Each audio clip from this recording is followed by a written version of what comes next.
All right, everyone, welcome back for another deep dive with us. This is number 16, if you can believe that. 16 already. It's episode 16 of Iranian Things. Hmm. You know the drill by now. This is where we dig into the really cool, the under-the-radar stuff. Exactly the things most people have never even heard of. Yeah, when it comes to Iranian culture. So I'm Mars, And I'm Tan Naz. and we've been having so much fun lately, Oh my God. especially with these last, handful of episodes where we're really getting into the folklore and the mythology. Yeah, the cryptozoology. I love all of that. And we're not stopping. And today we are talking about a figure, I think, that really sort of embodies that that struggle between, light and dark, good and evil. Yeah. This is the Emperor of Darkness from Manichaean mythology. Oh, yes. He is a figure that really captures the imagination, doesn't he? Yeah. So to understand the Emperor of Darkness a little bit better, maybe we should step back in time and try to understand Manichaeism itself. It's this ancient religion, and it has roots in Persia, so it's very relevant to what we're talking about. Okay. Oh, yeah. And it's built on this idea of dualism, so two fundamental forces, Okay. light and darkness, and they are locked in an eternal battle. So it's kind of like the cosmic tug of war to end all tug of wars. Exactly, and the Emperor of Darkness. Okay. He's the supreme ruler Right. of the Land of Darkness, and he is completely opposed to everything the Land of Light represents. What's interesting about him is he's not just some shadowy figure, kind of lurking in the background. Right. He's described as this very distinct being. Okay. He has a lion's head, a dragon's body. He's got giant wings. Rat. He even has a fishtail. That's intense. This is not your average villain. No, he is not.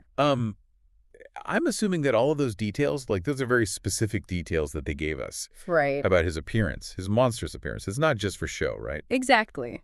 What does this tell us about how Manichaeans viewed evil? I think it tells us that they viewed evil as something very chaotic and consuming. Okay.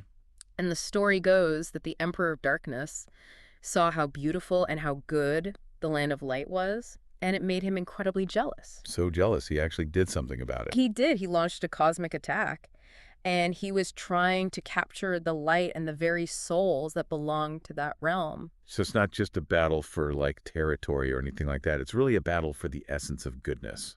Yes, exactly. And what's even more interesting is that the Manichaeans believe that those fragments of light, they're still trapped within the darkness. Oh, wow. To this day, just waiting to be freed. Mm-hmm.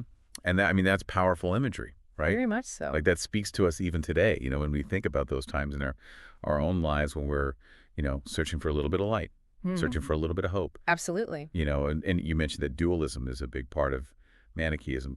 Does this idea, like, pop up anywhere else in Iranian beliefs about good and evil?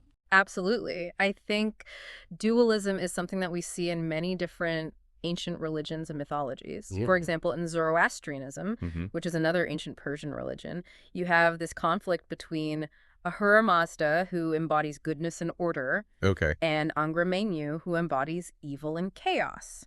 So it's very similar. Very, very similar. So we see this playing out in different belief systems as well. So we have this kind of cosmic drama playing out, right? Yeah. Good versus evil, light versus darkness. What happens to the Emperor of Darkness?